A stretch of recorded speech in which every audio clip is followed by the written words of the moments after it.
Aterricé una avioneta Cessna 206, cargada con 400 kilos de cocaína pura, en plena autopista federal a las 3 de la mañana. Y nadie se enteró hasta que el sol salió. Esa noche choqué contra un autobús de pasajeros que venía en sentido contrario, porque el cabrón del chofer no respetó el retén que mis compas habían puesto 5 kilómetros atrás. Hubo 4 muertos. Yo salí caminando con una maleta llena de billetes y nunca volví a pisar esa carretera. Me llaman el piloto fantasma porque durante 8 años moví más droga por aire que la DEA en toda su puta historia de decomisos y nunca, escúchame bien, nunca aparecí en ningún radar, en ninguna foto satelital, en ningún expediente oficial. Hasta ahora, porque hoy voy a contar todo. No porque me arrepienta, no porque quiera limpiar mi conciencia, sino porque ya estoy muerto de todas formas y prefiero que mi historia la cuente yo antes de que la cuenten mal. Mi nombre real no es Álvaro Méndez. Ese es el nombre que me pusieron en el acta de defunción falsa que tramitaron en Sinaloa en 2019 para sacarme de las listas de búsqueda. Mi nombre verdadero no importa. Lo que importa es que nací en un rancho de mierda en Durango, donde lo único que volaba eran las moscas sobre la basura y los zopilotes esperando que alguien se muriera de hambre. Mi papá sembraba maíz en una tierra que no daba ni para comer tortillas duras. Mi mamá lavaba ropa ajena en el río. Teníamos 6 hermanos y todos sabíamos que moriríamos igual de jodidos que nuestros padres, a menos que pasara un milagro. El milagro llegó cuando yo tenía 14 años y se llamaba Don Chencho. Don Chencho era el dueño de todo en la región, aunque oficialmente solo tenía una gasolinera y una carnicería. Todos sabíamos a qué se dedicaba realmente, pero nadie decía nada porque el que hablaba aparecía colgado de un puente con una cartulina en el pecho. Don Chencho llegó al rancho en una camioneta Ram negra blindada con 4 escoltas armados hasta los dientes. Buscaba chavos para un trabajo. No dijo qué trabajo. Solo dijo que pagaba bien y que necesitaba gente que no tuviera miedo a las alturas. Mi papá me empujó hacia adelante. Literalmente me empujó. Yo era flaco, moreno, bajito, con los ojos hundidos por el hambre y las manos callosas de tanto ayudar en la siembra. Don Chencho me miró de arriba abajo, como quien inspecciona un caballo en el mercado, y preguntó si sabía leer. Le dije que sí. Me preguntó si le tenía miedo a la muerte. Le dije que no, porque ya vivía muerto. Se rió. Me dijo, sube a la camioneta. Esa tarde dejé mi casa para siempre. Mi mamá lloró.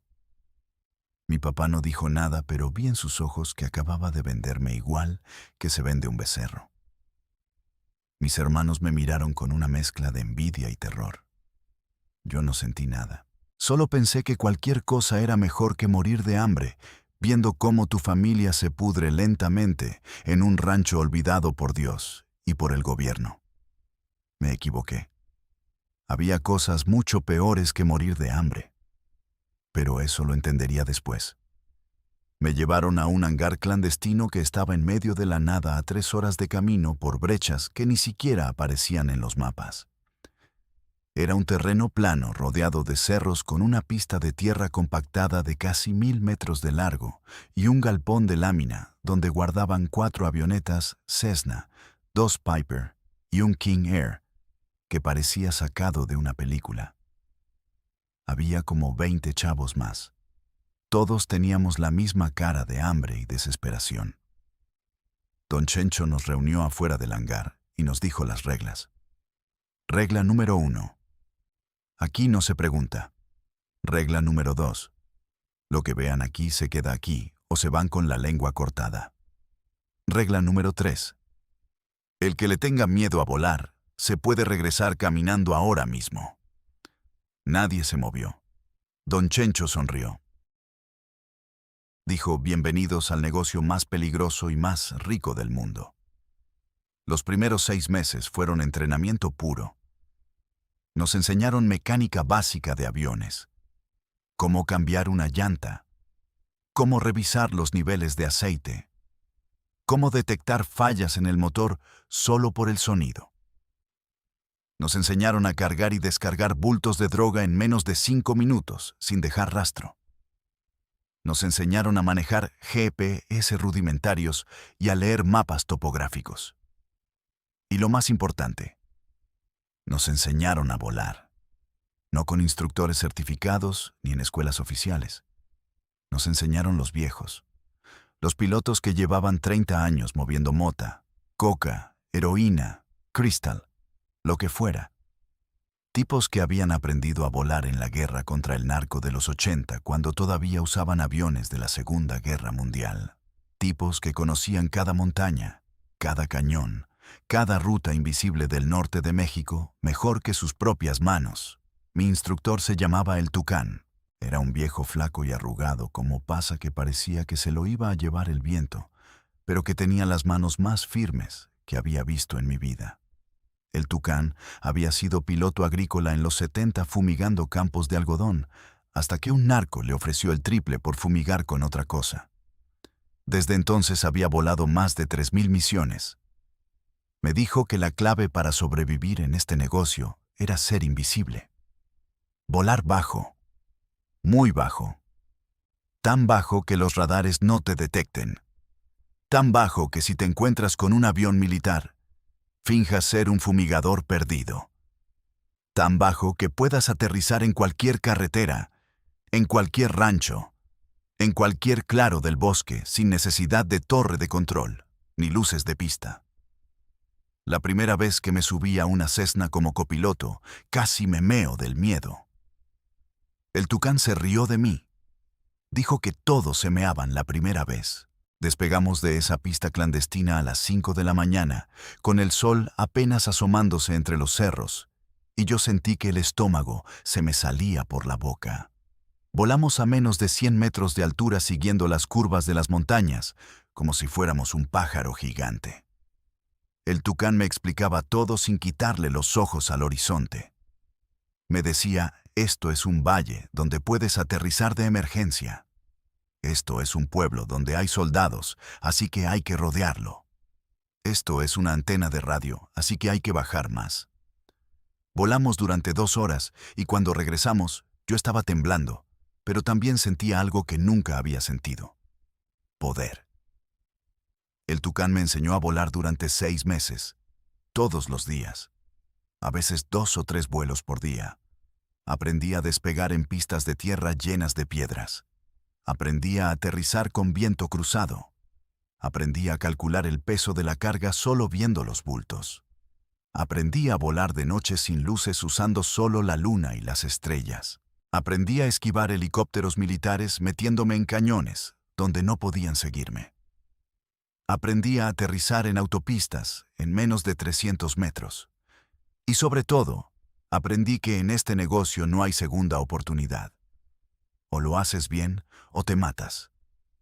Y si te matas con droga del patrón, tu familia paga tu error. Mi primer vuelo solo fue un mes antes de cumplir 15 años. Me mandaron a recoger 200 kilos de coca en una pista clandestina en la Sierra de Chihuahua y llevarlos a otra pista en Sonora. 400 kilómetros en línea recta, volando a 100 metros de altura esquivando patrullas y militares. Me dieron una Cessna 206 vieja que tenía más horas de vuelo que años yo de vida. Le revisé todo: tanque lleno, aceite, llantas, carga bien distribuida. El Tucán me dio una palmada en la espalda y me dijo, si te da miedo es que todavía estás vivo. Despegué a las 4 de la mañana. Nadie me acompañó. Iba completamente solo con 200 kilos de coca que en la calle valían como 10 millones de dólares, y yo sin saber si iba a llegar vivo. Volé pegado a las montañas como me habían enseñado. Cada sombra en el suelo me parecía un convoy militar. Cada ruido en el motor me parecía una falla fatal. Pero seguí adelante porque sabía que no podía regresar. En este negocio no hay marcha atrás. O completas la misión, o mejor, ni regreses. Llegué a la pista de Sonora cuando el sol ya estaba arriba. Aterricé perfecto. Unos tipos con cuernos de chivo descargaron la avioneta en 3 minutos. Me dieron una mochila. Adentro había $50,000 en efectivo. Más dinero del que mi familia había visto en toda su vida junta. Uno de los tipos me dijo: "El Tucán habló bien de ti. El patrón quiere verte". El patrón no era Don Chencho. Don Chencho era solo un operador regional, un peón con delusions de grandeza que manejaba 3 pistas y 2 docenas de pilotos. El patrón era Don Reinaldo Ibarra, conocido en el negocio como el Rey del Cielo. Un cabrón que controlaba el 80% del tráfico aéreo de coca desde Colombia hasta la frontera con Estados Unidos. Tenía 50 años, pelo blanco peinado hacia atrás, traje italiano hecho a la medida y una mirada que te hacía sentir que ya estabas muerto antes de que abriera la boca.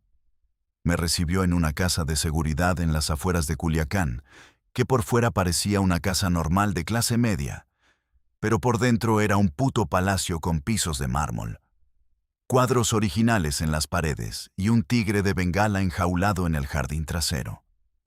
Don Reinaldo me miró igual que Don Chencho me había mirado un año atrás. Pero esta vez yo ya no era el niño flaco y muerto de hambre del rancho. Había crecido 10 centímetros. Había subido 15 kilos de puro músculo del trabajo físico y tenía la mirada dura de quien ya había visto morir gente. Porque sí, ya había visto morir gente. En ese año había visto cómo los Zetas levantaron a 3 pilotos de la competencia y los descuartizaron vivos, dejando los pedazos en hieleras afuera del hangar, como advertencia. Había visto cómo una avioneta se estrelló en pleno despegue porque el piloto iba borracho, y los 5 tipos que iban adentro se quemaron vivos sin que nadie pudiera hacer nada. Había visto cómo un compa mío, llamado el Chino, intentó robarle medio kilo de coca al patrón, y apareció 2 días después, colgado de un puente con los ojos arrancados y las manos cortadas. Así que cuando Don Reinaldo me preguntó si estaba listo para trabajar en serio, yo solo dije: "Sí, señor". Don Reinaldo explicó el negocio. Colombia producía la coca, Ecuador, Perú y Bolivia también, pero Colombia era la fuente principal.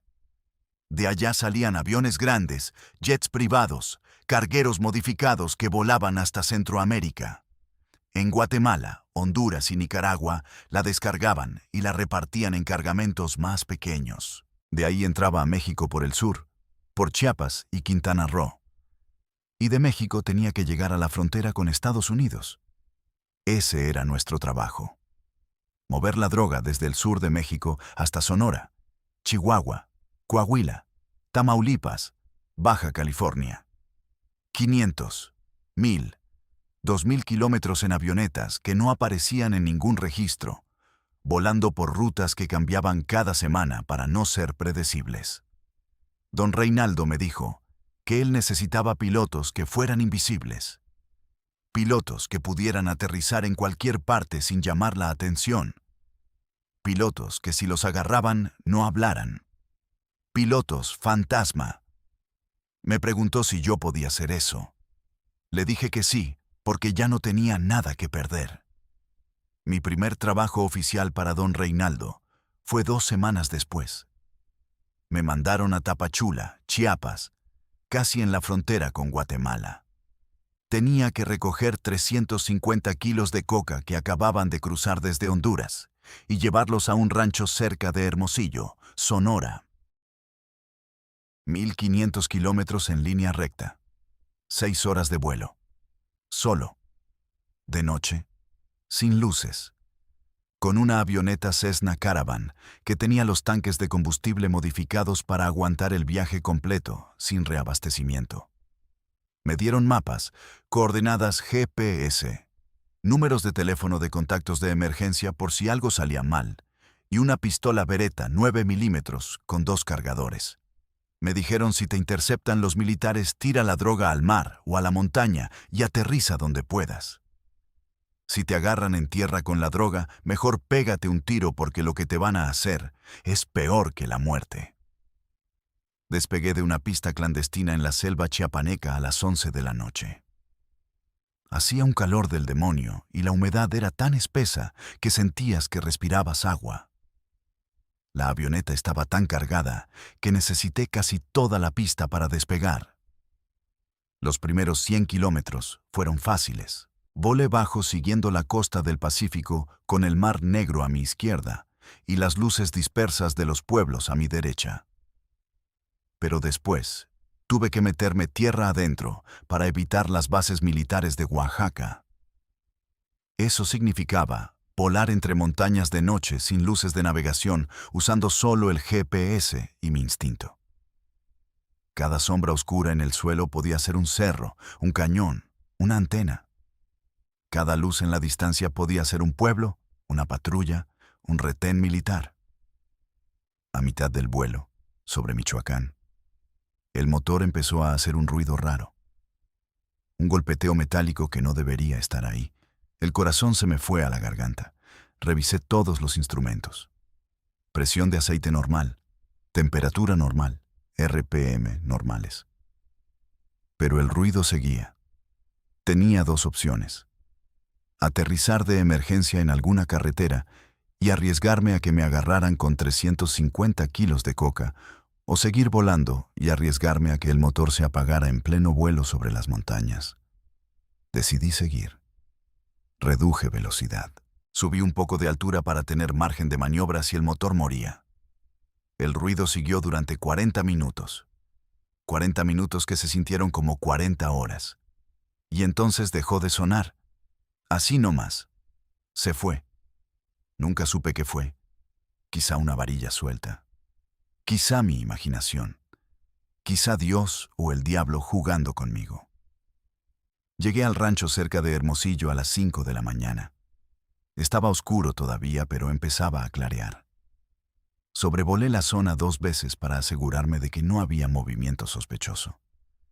Vi las luces de los vehículos en posición. Vi la pista marcada con lámparas de mano. Aterricé. Los tipos descargaron en tiempo récord. 5 minutos. 350 kilos fuera. Avioneta vacía. Me dieron otra mochila con dinero. Esta vez eran $100,000. Pregunté por qué más que la vez anterior. Uno de los tipos me dijo porque volaste de noche y porque no te cagaste cuando el motor empezó a fallar. El patrón estaba escuchando por radio toda tu comunicación con la torre de control clandestina. Sabe que tienes huevos. Me quedé paralizado. No sabía que me estaban monitoreando. No sabía que cada palabra que decía por radio era escuchada. Eso me hizo entender que en este negocio nunca estás solo. Siempre te están vigilando. Siempre te están evaluando. Siempre te pueden matar si la cagas. Con esos $100,000 hice lo primero que hace cualquier pendejo que nunca ha tenido dinero. Lo gasté como idiota. Me compré ropa de marca, tenis caros, cadenas de oro, un reloj Rolex falso pero que parecía real. Renté un departamento en Culiacán con aire acondicionado, televisión de pantalla grande, refrigerador lleno. Contraté prostitutas de lujo que cobraban $1,000 la noche. Me emborraché con whisky que costaba más que lo que mi papá ganaba en un año. Y cuando el dinero se acabó en 2 semanas, volví con don Reinaldo a pedir más trabajo. Él se rió de mí. Me dijo, todos hacen lo mismo la primera vez. Les das dinero y se lo gastan en pendejadas hasta que entienden que el dinero no es tuyo hasta que lo inviertes. Me ofreció algo mejor. Me dijo que si volaba 10 misiones más sin fallar, me pondría en la nómina fija con sueldo mensual, bonos por vuelo exitoso y acceso a las rutas internacionales. Las rutas internacionales eran el premio mayor. Significaba volar hasta Colombia, hasta Venezuela, hasta Honduras a recoger la droga directo de la fuente. Significaba ganar 10 veces más. Significaba convertirte en alguien importante en la organización. Volé esas 10 misiones en 3 meses. Algunas fueron fáciles, otras casi me matan. En una de ellas me interceptó un helicóptero de la Marina cerca de Mazatlán. Volaba a 100 metros de altura con 400 kilos de coca cuando de repente escuché el ruido de las aspas detrás de mí. Miré por el espejo retrovisor y ahí estaba el puto helicóptero acercándose. No pensé. Actué por instinto. Me metí en un cañón estrecho entre dos montañas, donde el helicóptero no podía seguirme sin estrellarse. Volé pegado a las paredes de roca a 150 kilómetros por hora, esquivando árboles y peñascos. Escuché ráfagas de ametralladora detrás de mí. Los cabrones me estaban disparando. Una bala atravesó el ala izquierda. Otra reventó la ventana trasera. Pero seguí volando. Salí del cañón por el otro lado y me pegué al suelo volando a 20 metros de altura entre los matorrales. El helicóptero me perdió. Llegué a la pista de destino con el corazón a 1000 por hora, la avioneta agujereada y los pantalones mojados de sudor. Los tipos que descargaron la droga me miraron como si hubiera resucitado. Uno me dijo, pendejo, tuviste suerte. Le dije, no fue suerte, fue habilidad. Se rieron. Me dieron $200,000 de bono por haber salvado la carga. Después de esas 10 misiones, don Reinaldo cumplió su palabra. Me puso en nómina fija con $50,000 al mes más bonos. Me asignó una avioneta propia, una Cessna 210 modificada con tanques extra de combustible, asientos traseros removidos para maximizar la carga y un compartimento secreto bajo el piso donde podía esconder hasta 100 kilos de coca por si me revisaban. Me dieron un radio satelital encriptado, un teléfono celular con chip desechable que cambiaba cada semana y una escolta personal. Un tipo enorme llamado El Gordo, que había sido militar y que ahora trabajaba para el cártel cuidando activos valiosos. Yo era un activo valioso. Con 16 años ya había movido más de 5 toneladas de coca sin perder ni un gramo. Eso me convertía en una rareza. La mayoría de los pilotos duraban 6 meses antes de morir estrellados, arrestados o ejecutados por la competencia. Yo llevaba casi 2 años y seguía vivo. Mi primera misión internacional fue a Barranquilla, Colombia. Me mandaron en un jet privado Cessna Citation, que pertenecía oficialmente a una empresa fantasma de bienes raíces, pero que en realidad era propiedad de don Reinaldo. Volamos desde Culiacán hasta Barranquilla en 5 horas, con una escala técnica en Ciudad de Guatemala para recargar combustible. En Barranquilla me recibieron los colombianos. Tipos elegantes con trajes blancos, relojes de oro legítimos, no como mi Rolex falso. Camionetas Land Cruiser blindadas y una actitud de superioridad que me hizo sentir como un campesino, aunque ya llevaba 2 años en el negocio. Me llevaron a una finca en las afueras de la ciudad. Una puta mansión con alberca olímpica, caballos de paso fino, helipuerto y un arsenal que podría armar a un batallón completo. El jefe colombiano se llamaba Don Gustavo. Era un tipo de unos 60 años, calvo, barrigón, con lentes de pasta y una sonrisa que no le llegaba a los ojos. Me ofreció whisky escocés de 50 años, que sabía a madera quemada, y me preguntó si sabía por qué me habían mandado hasta allá. Le dije que no. Don Gustavo explicó que necesitaban probar una ruta nueva, una ruta que evitara Centroamérica completamente. Una ruta directa desde Colombia hasta México, cruzando el Caribe y entrando por Quintana Roo o Yucatán. 3,000 kilómetros en línea recta. 12 horas de vuelo. En una avioneta Beechcraft Baron modificada con tanques de combustible que ocupaban todo el espacio interior. Sin pasajeros. Sin copiloto. Solo yo, la avioneta y 800 kilos de cocaína pura. Me preguntó si me veía capaz. Le dije que sí, aunque por dentro me estaba cagando del miedo. 2 días después, despegué de una pista clandestina en la selva colombiana a las 2 de la mañana. La avioneta estaba tan pesada que pensé que no iba a despegar. Usé cada centímetro de la pista. Cuando las llantas se despegaron del suelo, apenas tenía margen de error. Subí lentamente ganando altura sobre el mar Caribe. La noche estaba oscura, sin luna, solo estrellas. El plan era volar bajo, menos de 50 metros sobre el agua, para evitar los radares de las fragatas militares norteamericanas que patrullaban la zona. Pero volar bajo sobre el mar de noche es suicida. No ves las olas, no ves la altura real. Si te distraes un segundo, te estampas contra el agua a 300 kilómetros por hora y desapareces sin dejar rastro. Volé durante 6 horas con los ojos pegados al altímetro. Cada media hora verificaba mi posición con el GPS. No podía usar radio porque me interceptarían. No podía encender luces porque me verían. Solo podía confiar en los instrumentos y en mi habilidad. A mitad del vuelo atravesé una tormenta tropical.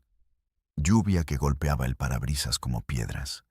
Viento que movía la avioneta de un lado a otro como si fuera de papel. Relámpagos que iluminaban las nubes negras arriba de mí. Pensé que iba a morir. Pensé que la avioneta se iba a partir en dos. Pero don Reinaldo había invertido bien. Esa Beechcraft estaba reforzada. Aguantó. Y yo también aguanté. Salí de la tormenta con las manos agarrotadas del volante y la mandíbula adolorida de tanto apretar los dientes. Llegué a México cuando el sol empezaba a salir. Vi la costa de Quintana Roo aparecer en el horizonte como una línea verde. Nunca había sentido tanto alivio. Aterricé en una pista clandestina dentro de la selva maya. Los tipos que descargaron eran sicarios de los Zetas, el cártel más violento de México en ese momento. Tipos con tatuajes en la cara, dientes de oro, cuernos de chivo con cargadores de tambor. Me miraron como si fuera comida. Uno me preguntó cuántos años tenía. Le dije 17. Se rió. Dijo que a su edad él ya había matado a 20 personas. Le dije que yo a mi edad ya había movido 10 toneladas de coca. Se dejó de reír.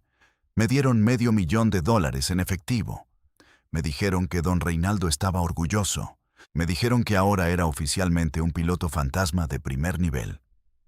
Con ese $500,000 hice lo que debía haber hecho con los primeros 100,000. Lo invertí. Compré 3 casas en Culiacán a nombre de prestanombres. Compré 2 taxis que puse a trabajar en el centro. Compré acciones en una gasolinera legítima. Abrí una cuenta bancaria en Panamá con documentos falsos. Y por primera vez en mi vida, contraté a un contador, un tipo flaco y nervioso llamado licenciado Molina, que había trabajado para el gobierno hasta que se dio cuenta de que lavando dinero del narco ganaba 10 veces más. El licenciado Molina me enseñó cómo funciona el verdadero negocio. Me explicó que la droga es solo el principio. El dinero es lo que importa. Y el dinero hay que lavarlo, hay que moverlo. Hay que hacerlo legal antes de que te lo quiten o te maten por él. Durante los siguientes 2 años, volé más de 100 misiones. Colombia, Venezuela, Perú, Bolivia, Honduras, Guatemala, Panamá. Conocía cada pista clandestina de Latinoamérica. Conocía cada ruta, cada montaña, cada radar militar, cada zona de patrullaje. Me volví una leyenda en el negocio. Otros pilotos me preguntaban cómo le hacía para no morir. Yo les decía que el secreto era no hacerse pendejo, nunca volar borracho, nunca volar drogado, nunca volar cansado, siempre revisar la avioneta, siempre tener un plan B, siempre saber dónde aterrizar de emergencia y sobre todo, nunca confiar en nadie. Porque en este negocio tu mejor amigo puede venderte por una promoción o por salvar su propio pellejo. El dinero empezó a llegar tan rápido que dejé de contarlo. A los 19 años ya tenía $3 millones escondidos en cuentas bancarias de Panamá, Islas Caimán y Suiza. Tenía propiedades en 6 estados de México. Tenía una colección de relojes que valía más que lo que la mayoría de la gente gana en toda su vida. Manejaba una Mercedes-Benz G-Class, blindada. Vestía trajes italianos hechos a la medida. Y lo más importante, tenía poder. Poder real. El tipo de poder que hace que los políticos te contesten el teléfono a cualquier hora. El tipo de poder que hace que los comandantes de la policía te saluden con respeto. El tipo de poder que te permite entrar a cualquier antro, a cualquier restaurante, a cualquier hotel, y que todos sepan quién eres sin que tengas que decir tu nombre. Pero el poder en el narco viene con un precio que no ves hasta que es demasiado tarde. Y ese precio lo empecé a pagar la noche que conocí al gobernador. No voy a decir su nombre porque el cabrón sigue vivo y tiene más poder ahora que cuando lo conocí. Solo diré que era el gobernador de un estado fronterizo y que en las elecciones don Reinaldo había financiado su campaña con 15 millones de dólares. A cambio, el gobernador nos garantizaba 3 cosas: protección policial, información sobre operativos militares y acceso libre a las carreteras estatales para transportar droga. Era un arreglo perfecto. Todos ganaban. Nosotros movíamos la mercancía sin problemas. El gobernador se quedaba con su tajada y mantenía su imagen pública de político honesto que combatía el crimen organizado. La fiesta fue en una mansión en las colinas que oficialmente pertenecía a un empresario hotelero, pero que todos sabíamos era propiedad de don Reinaldo. Había más de 200 personas: políticos, empresarios, narcos, artistas, modelos, futbolistas famosos. Había una banda sinaloense tocando en vivo. Había mesas llenas de comida traída desde restaurantes de 5 estrellas. Había cajas de whisky escocés, champán francés, tequila de reserva. Y en los baños, para los que querían, había coca de la más pura servida en charolas de plata como si fueran canapés. Yo llegué con el gordo y otros 2 escoltas. Vestía un traje Armani negro, camisa blanca sin corbata, zapatos italianos que costaron $5,000. Llevaba mi Rolex legítimo ahora, no el falso de antes. Un Submariner de oro blanco con diamantes en la carátula que valía $120,000. El gobernador me saludó como si fuéramos viejos amigos. Me abrazó. Me presentó con un senador, con un empresario de telecomunicaciones, con el dueño de una cadena de supermercados. Todos sabían a qué me dedicaba. Todos actuaban como si fuera un piloto comercial normal. El gobernador me llevó aparte a una terraza donde estábamos solos, excepto por sus guardaespaldas y los míos. Me ofreció un cigarro cubano. Me dijo que don Reinaldo hablaba muy bien de mí. Me dijo que yo era el futuro de la organización. Y entonces me pidió un favor. Necesitaba que moviera un cargamento especial. No era droga, era efectivo. 30 millones de dólares en billetes de 100 que tenían que salir de México y llegar a una cuenta en Suiza sin pasar por ningún banco mexicano, porque estaban siendo investigados por el SAT y por la DEA. Me preguntó si podía hacerlo. Le dije que sí. 2 semanas después volé a Suiza, no en una avioneta. En un jet privado Gulfstream G650 que pertenecía oficialmente a una corporación de bienes raíces con sede en Delaware, pero que en realidad era de la organización. El dinero iba empacado en maletas diplomáticas con sellos falsos de la Embajada de México en Panamá. Pasamos por 3 países sin que nadie revisara nada porque los pilotos tenían contactos en cada aeropuerto. Aterrizamos en Ginebra. Unos tipos suizos con trajes grises y caras de muertos recogieron las maletas. Yo me quedé 2 días en un hotel de lujo donde la noche costaba 10,000 francos suizos. Comí en restaurantes con estrellas Michelin. Me acosté con una escort que cobraba 5,000 euros por noche y que hablaba 4 idiomas. Y cuando regresé a México, el gobernador me regaló un Porsche 911 Turbo S y me dijo que ahora éramos socios. Ese fue mi error: aceptar ser socio de un político. Porque los políticos no tienen lealtad. Los políticos solo tienen intereses. Y cuando los intereses cambian, te van a vender sin pensarlo dos veces. Pero eso lo entendería después. En ese momento yo me sentía invencible. Tenía 20 años, millones de dólares, acceso a los círculos de poder más altos del país y una reputación de ser el mejor piloto que el narco mexicano había visto en décadas. Don Reinaldo me ascendió a jefe de operaciones aéreas de la zona norte. Eso significaba que ahora yo coordinaba a otros 30 pilotos, planificaba las rutas, negociaba con los contactos en cada estado y supervisaba que todo saliera perfecto. Me dieron una oficina en una torre corporativa en Monterrey. Tenía secretaria, contador, abogado, todo legal en apariencia. Oficialmente yo era el director de operaciones de una empresa de fumigación agrícola. En realidad movía 2 toneladas de coca por semana. Con ese puesto vino acceso a información que antes no tenía. Empecé a ver cómo funcionaba realmente el negocio. Vi las listas de nómina. Había comandantes de policía ganando $50,000 al mes por no hacer su trabajo. Había jueces ganando $100,000 por liberar detenidos o por desaparecer expedientes. Había generales del ejército ganando $200,000 por filtrar información sobre operativos. Vi los nombres, vi las cantidades. Vi cómo el sistema entero estaba podrido desde arriba hasta abajo. Y entendí que no éramos nosotros contra el gobierno. El gobierno era parte del negocio. Siempre lo había sido. Una noche don Reinaldo me llamó a su casa. No a una casa de seguridad, a su casa real. Una mansión en las afueras de Culiacán, con murallas de 3 metros, cámaras por todos lados, torretas con francotiradores las 24 horas. Me recibió en su estudio. Había cuadros coloniales en las paredes, una biblioteca con libros que probablemente nunca había leído, un escritorio de caoba que parecía sacado de la casa presidencial. Don Reinaldo se veía cansado, más viejo. Me ofreció un trago. Me dijo que teníamos un problema.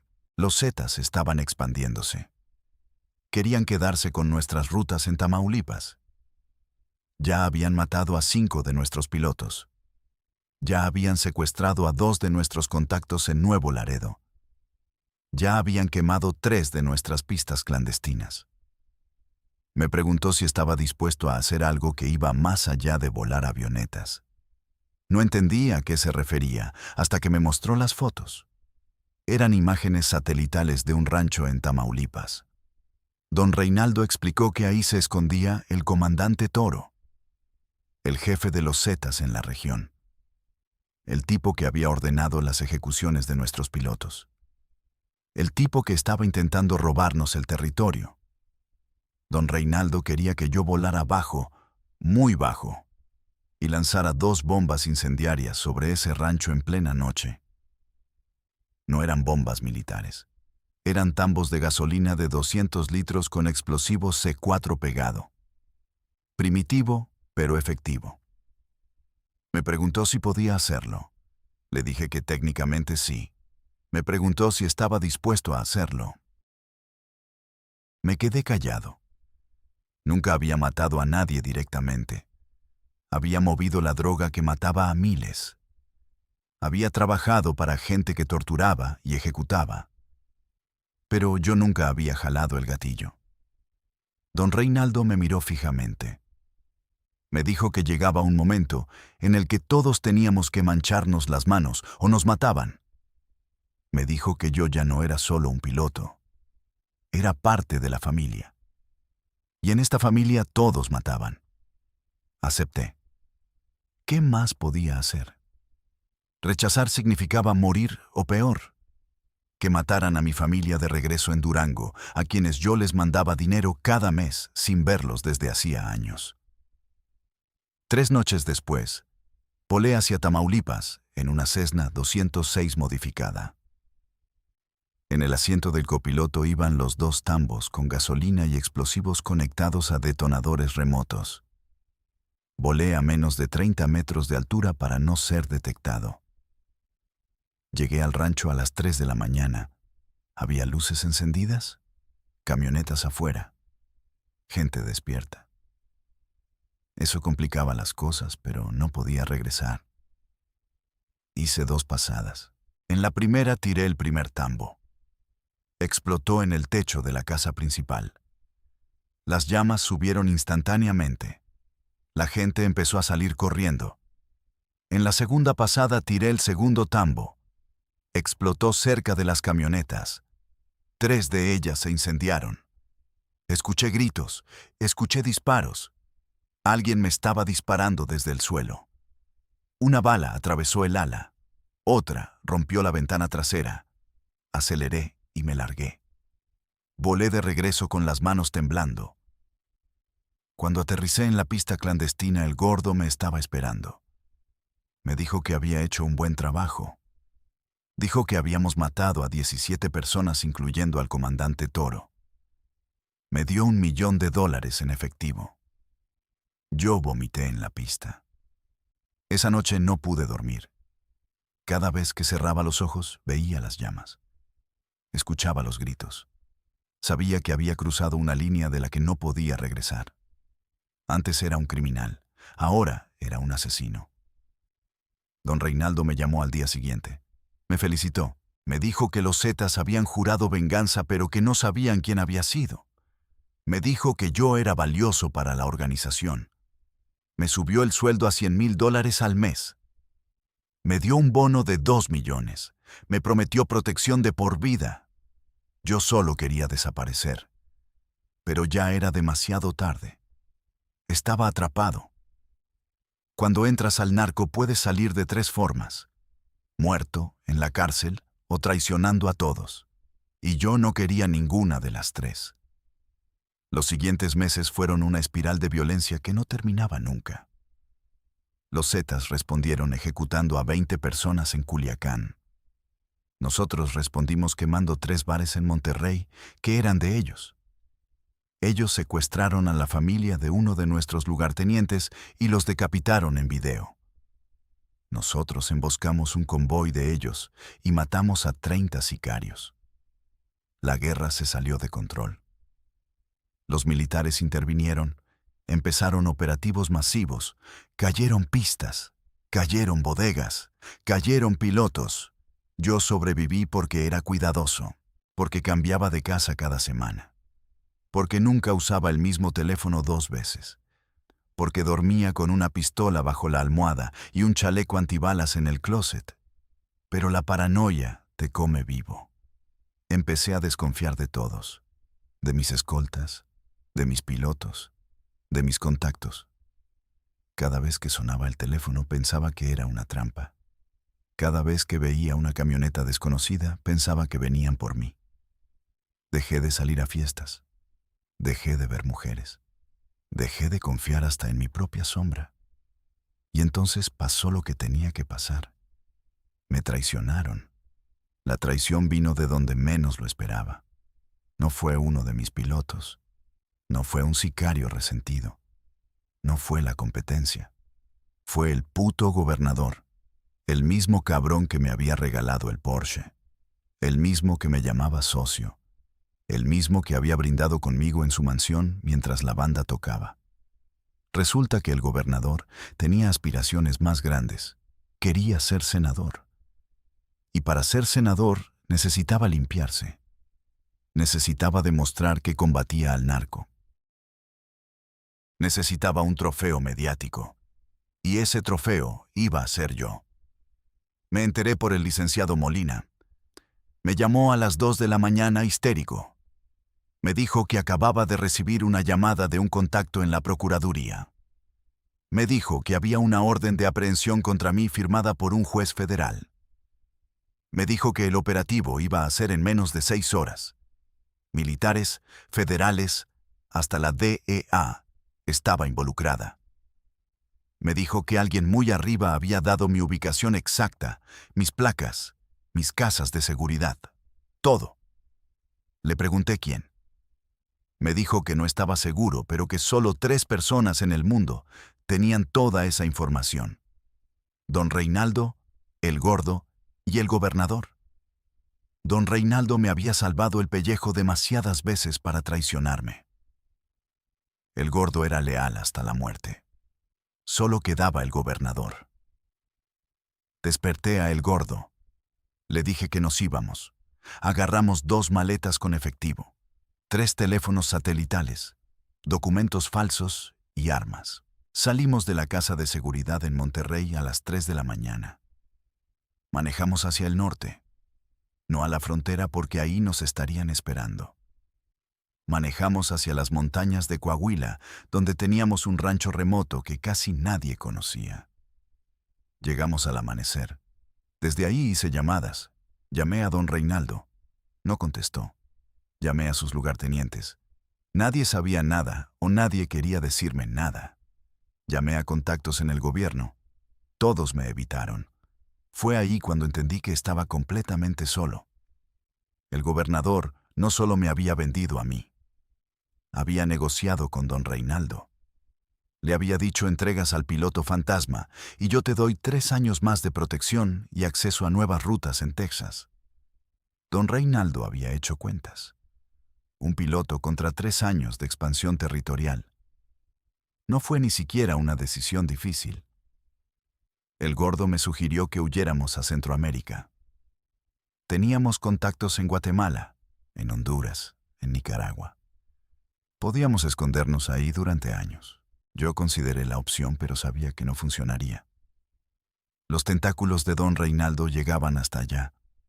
Eventualmente me encontraría. La otra opción era entregarse y negociar.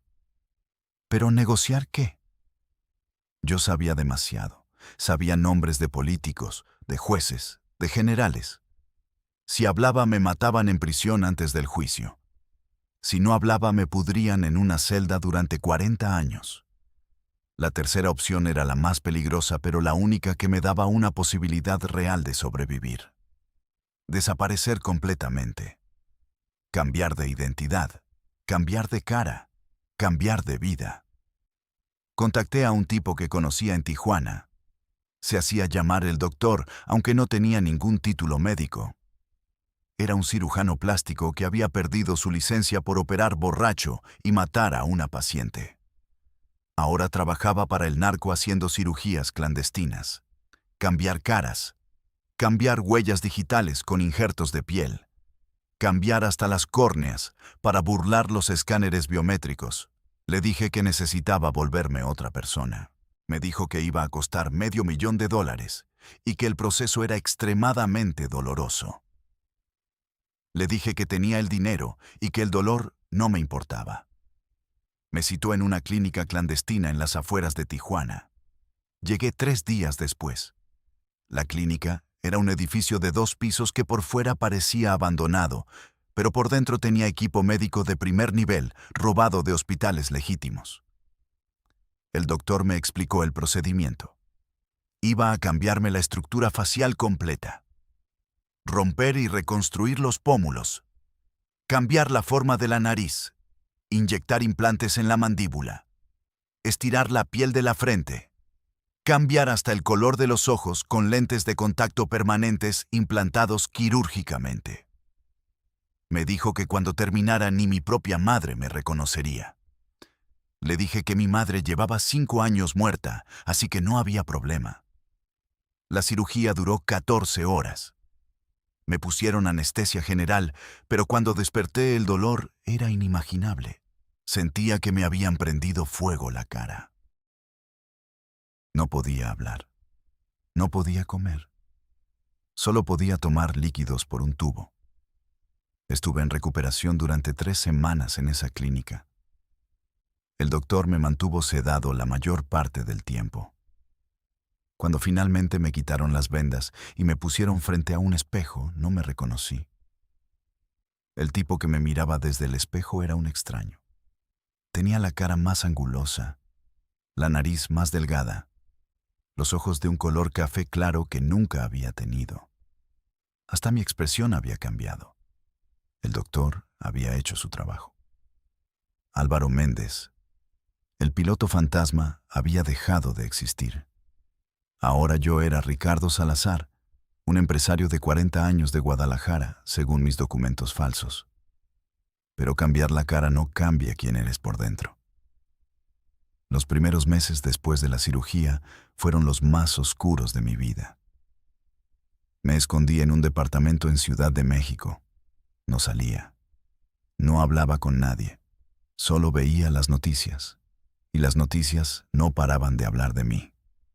Bueno, del viejo yo. El gobernador había organizado una conferencia de prensa donde anunció que habían desmantelado la red de tráfico aéreo más grande de México. Mostró fotos mías, fotos de mis avionetas, fotos de las pistas clandestinas. Dijo que yo era responsable de mover más de 50 toneladas de coca en los últimos 5 años. Dijo que había una recompensa de $5 millones por información que llevara a mi captura. Se paró ahí frente a las cámaras con su traje perfecto y su sonrisa de político diciéndole al país que él estaba combatiendo al crimen organizado. El mismo cabrón que yo había enriquecido. El mismo cabrón cuya campaña había financiado. El mismo cabrón que había cenado en mi mesa. Vi cómo cayeron todos los demás. Arrestaron a 15 de mis pilotos. Arrestaron a 20 operadores terrestres. Confiscaron 30 avionetas. Quemaron 12 pistas. Congelaron cuentas bancarias. Decomisaron propiedades. Don Reinaldo salió en la televisión diciendo que él era un empresario legítimo y que no sabía nada de operaciones criminales. Los políticos que habían estado en nómina negaron todo. Los jueces que habían liberado detenidos dijeron que habían sido engañados. Todos se lavaron las manos. Todos salieron limpios, excepto nosotros los que hacíamos el trabajo sucio. Nosotros fuimos los únicos que pagamos. El gordo logró escapar a Honduras. Me llamó una vez desde allá. Me dijo que algunos de los pilotos capturados habían empezado a hablar. Me dijo que estaban dando nombres. Me dijo que era cuestión de tiempo antes de que la información llegara a las personas equivocadas. Me dijo que cuidara mi espalda. Fue la última vez que hablé con él. 2 semanas después, apareció muerto en Tegucigalpa con 3 balazos en la nuca. Ejecución profesional. Don Reinaldo mandando un mensaje. Los que saben demasiado no viven mucho. Yo también empecé a recibir mensajes. Nunca directos, siempre indirectos. Un tipo me siguió durante 3 cuadras en el metro. Cuando lo confronté me dijo que solo quería asegurarse de que yo entendiera que algunas personas preferirían que Ricardo Salazar mantuviera un perfil muy bajo. Otra vez encontré una bala en el buzón de mi departamento. No había nota. No hacía falta. El mensaje era claro. Sabemos dónde vives. Otra vez me llamaron de un número desconocido. Cuando contesté solo escuché respiración durante 10 segundos y luego colgaron. Guerra psicológica. Querían que viviera con miedo. Y funcionó. Viví con miedo durante 2 años. Traté de construir una vida nueva. Invertí el dinero que me quedaba en negocios legítimos. Abrí una distribuidora de refacciones para autos. Abrí un restaurante. Compré acciones en una empresa de transporte. Todo a nombre de prestanombres. Todo limpio en apariencia. Pero era imposible escapar del pasado. Cada vez que veía un helicóptero en el cielo, me acordaba de cuando volaba bajo esquivando militares.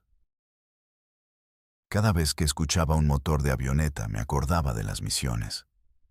Cada vez que olía gasolina, me acordaba de la noche que quemé ese rancho en Tamaulipas. Los muertos no me dejaban dormir. 17 personas calcinadas. ¿Cuántas más había matado indirectamente? ¿Cuántas familias había destruido moviendo esa coca que terminaba en las calles de Estados Unidos? ¿Cuántos adictos? ¿Cuántos niños sin padres? ¿Cuánta sangre tenía en las manos? Intenté el alcohol. Intenté las drogas, irónicamente. Intenté las mujeres. Intenté la terapia, aunque no podía decirle al terapeuta la verdad, así que era inútil. Nada funcionaba. La culpa te persigue, el miedo te paraliza, la paranoia te vuelve loco. Me volví un fantasma de verdad. No el tipo de fantasma que vuela invisible. El tipo de fantasma que camina entre los vivos pero que por dentro ya está muerto. Me escondí tantos años que olvidé cómo era vivir sin mirar por encima del hombro. Pasé de mover millones de dólares a contar monedas para pagar un café solo por el placer de sentirme anónimo. A veces soñaba que estaba en la cabina de una Cessna, volando bajo entre las montañas, sintiendo el viento como antes.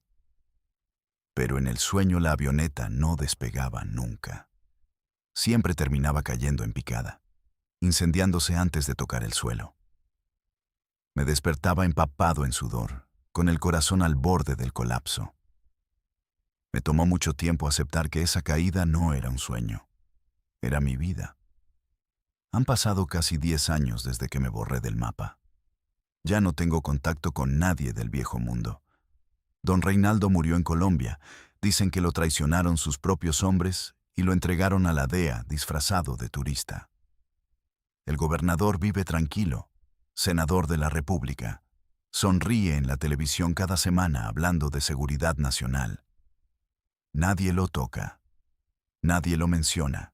El sistema lo protege. Al licenciado Molina lo encontraron colgado en su oficina, ahorcado con su propia corbata.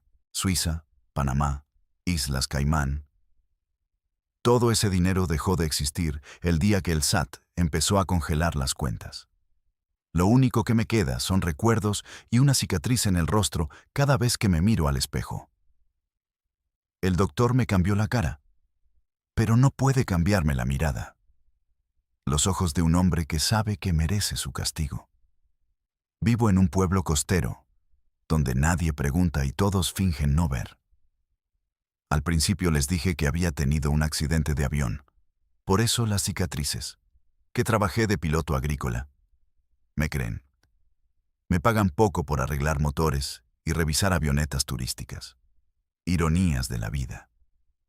Sigo oliendo a gasolina. Sigo escuchando el rugido de los motores. Pero ahora los aviones no van cargados de cocaína. Van cargados de turistas gringos que se quejan del calor. Los miro y pienso en los años que pasé haciéndolos adictos sin saber quién era yo. A veces, cuando el sol cae, camino hasta la pista donde despegan y me quedo mirando los aviones subir hasta que desaparecen. Es la única forma que tengo de sentirme libre por unos segundos. He intentado escribir mi historia muchas veces. No para justificarme, porque no hay justificación. Lo hago porque sé que, tarde o temprano, alguien vendrá a buscarme. Puede ser un sicario que quiera el crédito de haber matado al piloto fantasma. Puede ser la DEA que todavía cree que sigo corriendo. O pueden ser los fantasmas que dejé atrás. Todos llegan al final, siempre. Y quiero que, cuando lo hagan, alguien sepa quién fui y por qué elegí el camino que elegí. No nací malo, nací pobre, nací invisible. Y descubrí que en este país, ser invisible es peor que ser criminal. Preferí ser alguien temido que alguien olvidado. Ese fue mi verdadero pecado. Sé que la gente piensa que los narcos viven sin miedo, que disfrutan del lujo y el respeto. Mentira. Vivimos condenados. Cada billete huele a sangre. Cada trago sabe a traición. Cada mujer que te besa podría ser la última antes del plomo. El infierno no está bajo tierra. El infierno lo llevas en el pecho cuando cierras los ojos y ves todas las caras de los que tuviste que borrar para seguir volando. Yo no creo en Dios ni en el perdón.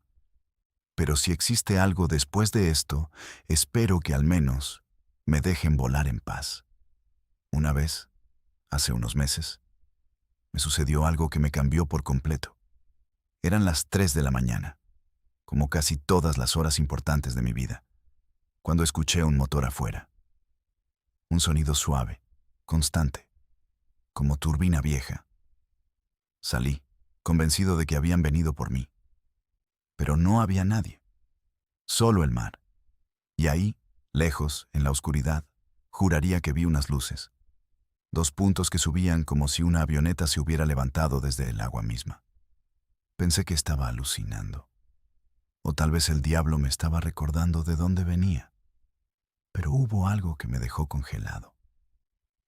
El sonido era idéntico al de una Cessna 206, la misma con la que hice mi primer vuelo. Sentí un vacío en el estómago, como si el pasado hubiera venido a recogerme. Esa noche no dormí. Preparé una maleta pequeña, dinero escondido, un arma, un pasaporte viejo, por si tenía que correr. Pero no corrí.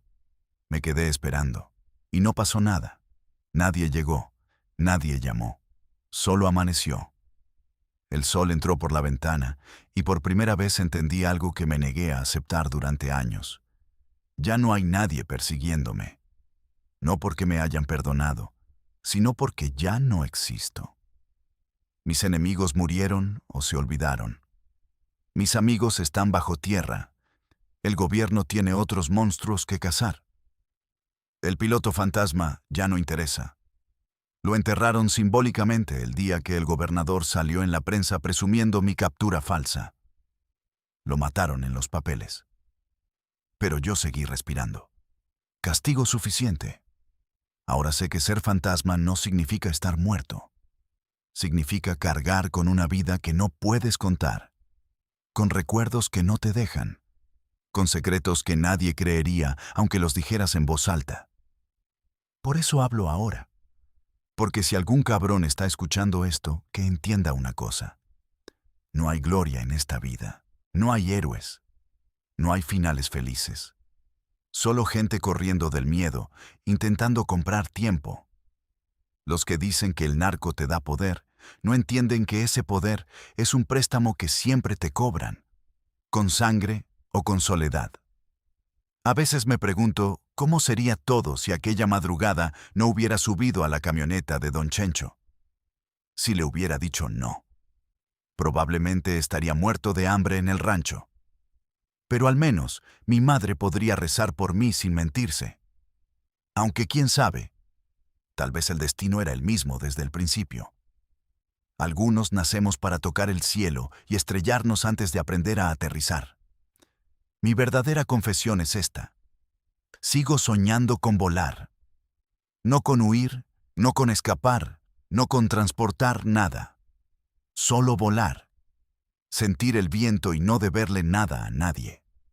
Cuando eso pase, cuando cierre los ojos y vuelva a sentir esa libertad que perdí, entonces sabré que de verdad me fui. Hasta entonces seguiré aquí, respirando despacio, viendo el horizonte como un fantasma que no se decide si quedarse o irse. Porque al final, todos esos aviones que aterricé en autopistas cerradas, todos los cargamentos, los millones, las muertes, los traidores, todo eso no significa nada. El verdadero accidente fue no poder aterrizar en la vida. Y de eso, compa, no se sobrevive.